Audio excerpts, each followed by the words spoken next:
souhaitiez faire vidéo aujourd'hui qui va en plaire à certains, je pense, parce qu'elle a été demandée. Vidéo sur les accords Méive. Alors, qu'est-ce que les accords Méive? En fait, il s'agit tout simplement de la science, parce que c'est un peu une science, et je vais vous expliquer pourquoi. Des accords entre un aliment, en fait, donc un objet gastronomique, un aliment, une recette, un plat, et le vin que l'on déguste avec ce plat. Et ce qui est intéressant, c'est qu'on a tendance à croire que on doit nécessairement boire du vin à table.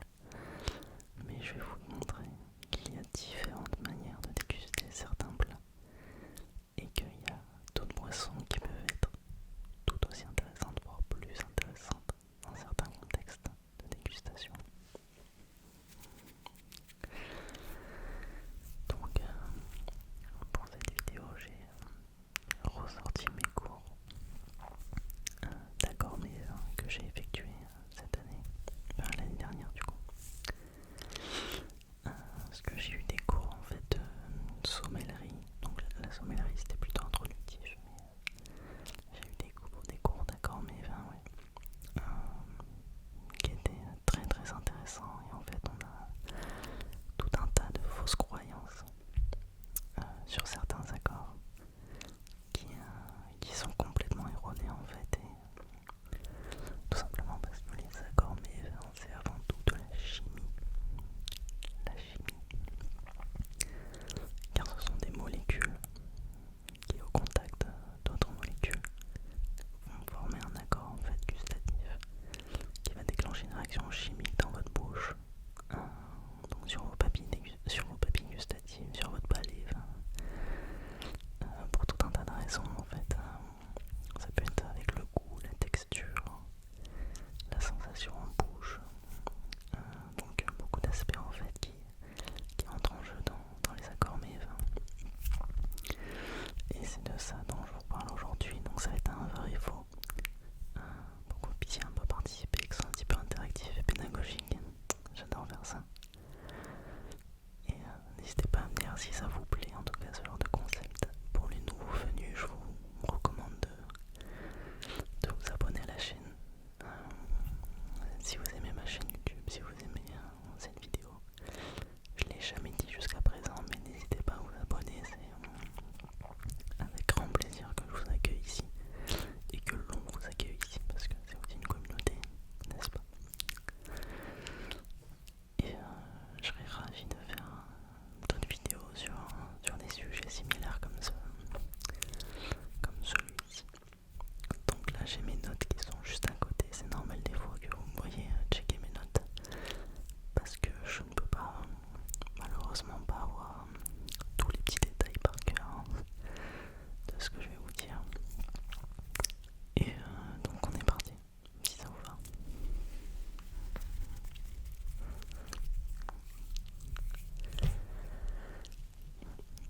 Premier fait. Alors, on dit que le vin rouge est le meilleur choix pour accompagner du fromage. Est-ce que c'est vrai ou est-ce que c'est faux?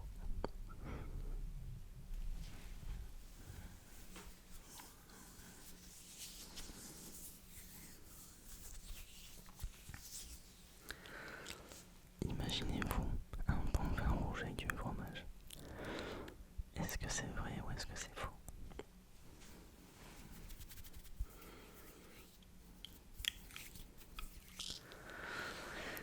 Eh bien, c'est extrêmement faux. Voilà. On n'accompagne que très rarement le vin rouge avec du fromage. Très très rarement. Seulement certains vins rouges s'accompagnent avec du fromage, tout simplement parce que c'est souvent, enfin, c'est un désastre gustatif, parce que souvent les tanins du vin rouge en fait vont réagir avec les protéines du fromage, donc les protéines lactiques du fromage, et les tanins en fait vont venir écraser ces protéines lactiques, et donc il ne faut pas y avoir une bonne réaction en fait chimique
dessert sucré, ça ne passe pas.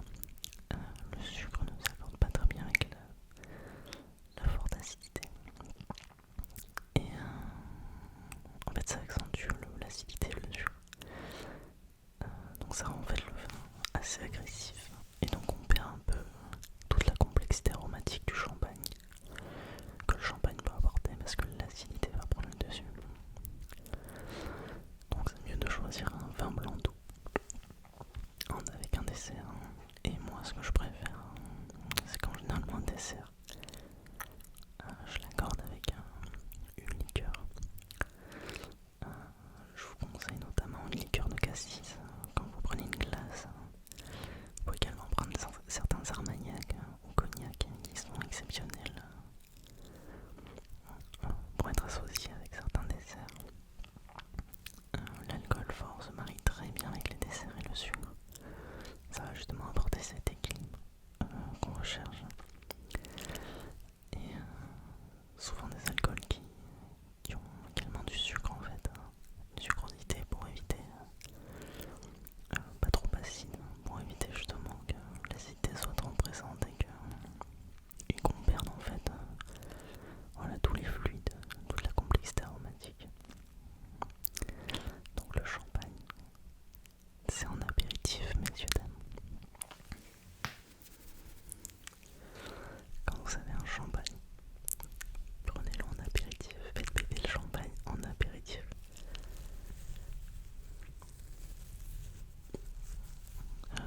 Je sais que beaucoup par exemple vont faire péter le champagne à la fin du repas. Généralement vous avez plus de place dans le ventre, vous allez moins l'apprécier. C'est d'ailleurs pour ça qu'un spiritueux en dessert, on appelle ça un Dijon. Un Dijon pour digestif. Ce n'est pas pour rien. Et c'est pas parce qu'on est des alcooliques, hein, c'est juste que ça se marie super bien ensemble la plupart du temps.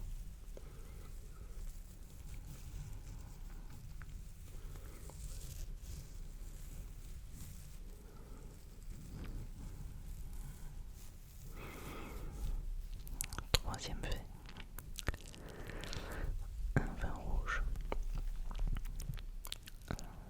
ne peut pas s'accorder avec du poisson.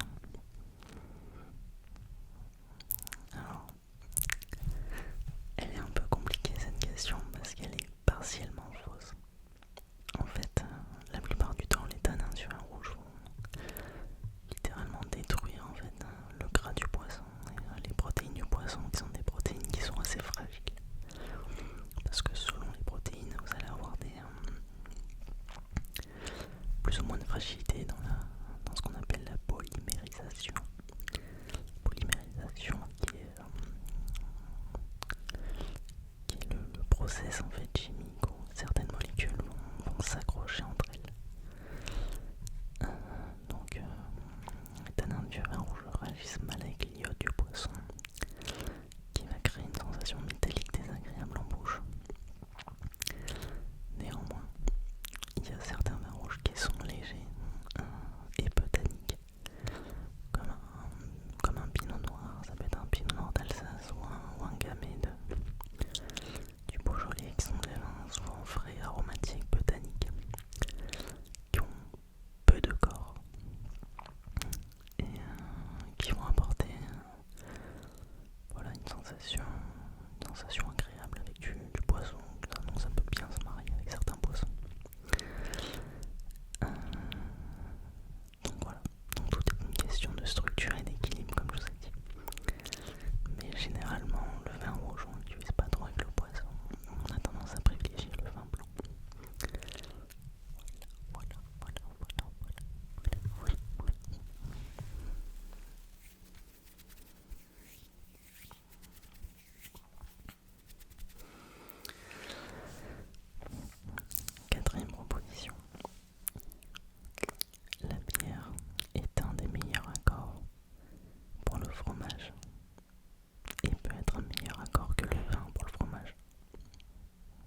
brosse à tout pour la bière, l'effervescence qui vient nettoyer le palais, l'amertume de la bière qui vient équilibrer le gras du fromage, et les arômes de céréales et de levure qui se marient super bien avec ceux du fromage.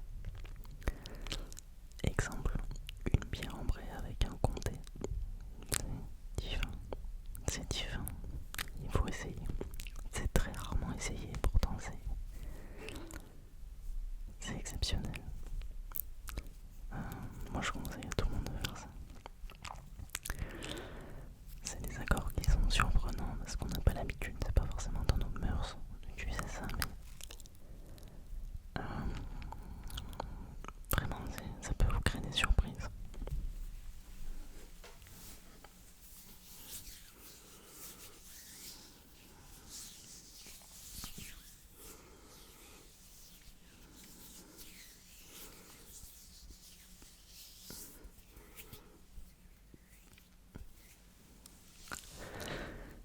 Cinquième fait, les tanins du vin rouge deviennent plus doux avec une viande rouge. Écoutez bien la question.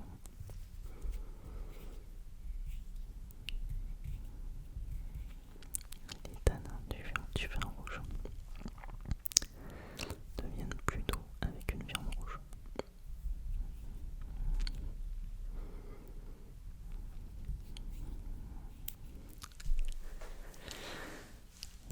Messieurs, dames, c'est vrai. Et pourquoi? Parce que les tanins sont des polyphénols astringents. Alors, d'où proviennent les polyphénols? Si vous voulez tout savoir, en fait, la couleur du vin rouge ne vient pas en fait de la chair du raisin, elle vient plutôt de la peau du raisin. Dans la peau du raisin contient des polyphénols qui vont apporter cette couleur au vin rouge. Donc la couleur rouge, mais également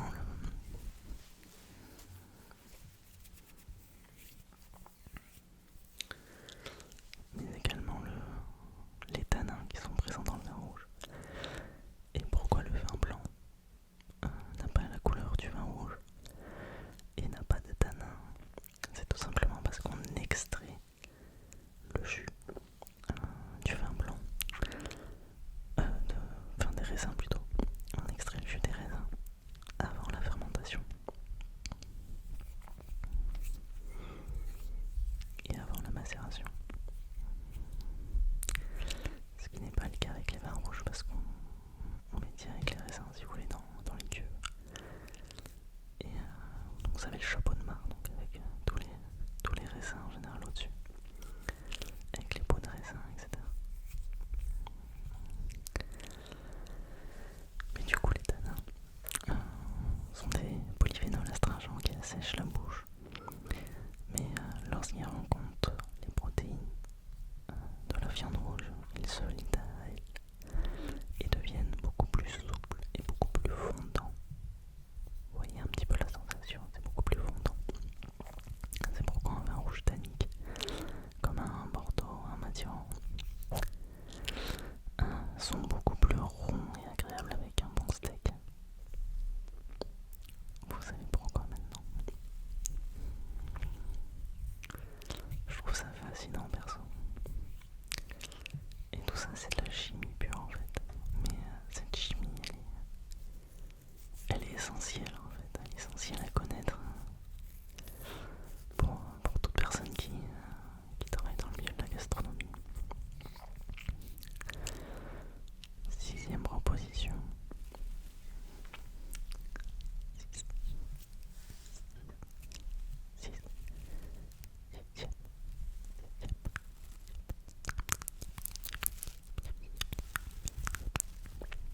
Sixième proposition.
va servir de vecteur d'arôme et qui va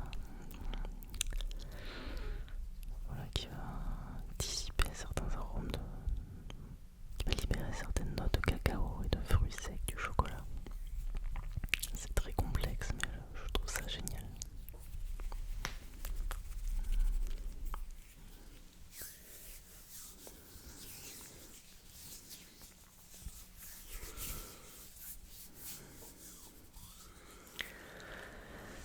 Huitième et dernière proposition. Les accords mais et vin fonctionnent mieux quand ils viennent de la même région.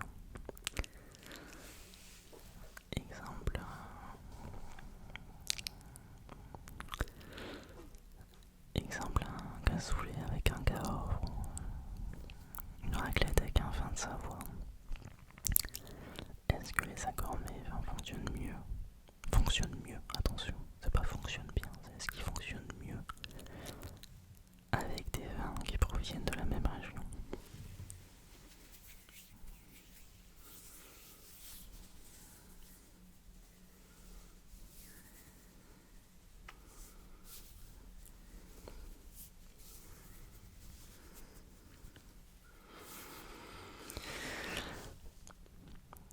C'est absolument vrai. Oui, c'est vrai.